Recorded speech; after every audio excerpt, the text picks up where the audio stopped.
So far, Meno has taken 2 stabs at defining virtue, and both of them have failed pretty spectacularly for pretty much the same reason. He's still giving examples of virtue, and he's not giving actual definitions of virtue. Now, it's important to note at this point that Meno is a really long dialogue. It's actually almost 40 pages long. That's quite long for Socrates, and just quite long in general. That's why we're not reading the whole thing. So Meno's going to give a whole bunch of definitions, and we're also going to have some little interludes. We're not reading the whole thing for a reason. This is just sort of a little introduction to how Socrates works. So we're gonna sort of conclude the dialogue in this video, but it's important to remember that this has not been the whole thing. But Meno's going to make one last try that we're going to talk about. And so we had this little interlude about vision first, and that's not real important. We'll talk about that some later. But Meno's going to make one more stab. He's going to say, virtue is the desire to obtain good things and the ability to get your hands on them. So it's wanting good things and having the power to get them. Here's a problem. Socrates is, surprise, surprise, unsatisfied. He asks, don't we all desire good things? And yeah, this seems plausible, so let's see what he thinks about this.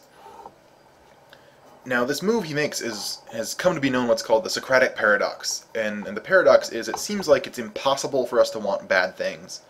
But we think some people do want bad things. So let's see how this works. The premise we're going to follow is that good things are good for us, and bad things are bad for us. So, we want good things because they do something good for us, and we don't want bad things because they hurt us somehow, or they're just, they're bad for us. So, of course, right, everyone wants to be better off. Everyone, no one wants to just be harmed. Everyone wants something that's good for them. Socrates is going to say, well, okay, this is great, but we do know that some people want bad things, right? There are murderers in the world, thieves, addicts, rapists, etc., and it seems like they want to do these bad things or to have bad things. Why do they do that, right? That seems impossible if everyone wants good things only things that are good for them. Well, Socrates is going to say it's because they're confused about what's good and bad, right? They don't want bad things because they're bad. No one wants to be worse off. They want the bad things because they're wrong, right? They think the bad things are good. And so Socrates is going to conclude that everyone wants good things. This is, of course, open to debate. This would be a great thing to do some forum posting about this week. But here's his conclusion, is everyone only wants good things, things that are good for them. No one wants the bad. And so, right, we've automatically satisfied the first part of Meno's definition. You remember Meno's attempt number 3 was 2 parts. Wanting good things first, and having the power to get them. Well, we just said everyone wants good things, and so this first part is meaningless. It's just the second one, the power to get them.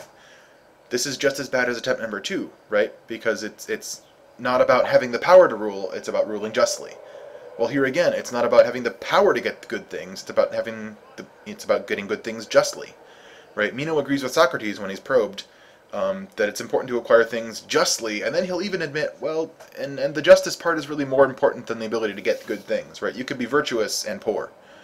Now we're back to justice, right? We're back to attempt number 2, which is really just attempt number 1. We're not getting anywhere, right? This is still just a part of virtue and not the whole thing. Meno's failed again, and he's getting mad. Now, a lot more happens in this dialogue. Remember, it's really, really long. We're not going to read the rest of it. This is just a sort of a little taste of Socrates. And so I do want to tell you about the eventual conclusions, right? So Meno gets mad at Socrates. He accuses him of being a torpedo fish, which is sort of like an electric eel. It shocks you, right? It makes you torpid, which is sort of slow and dumb. He accuses Socrates of making Meno stupid just by talking to him. This will be a common accusation, and people really get mad about this. Eventually, by the end of the dialogue, Socrates is going to conclude that virtue can't be taught. And what virtue is, he says, is really just luck.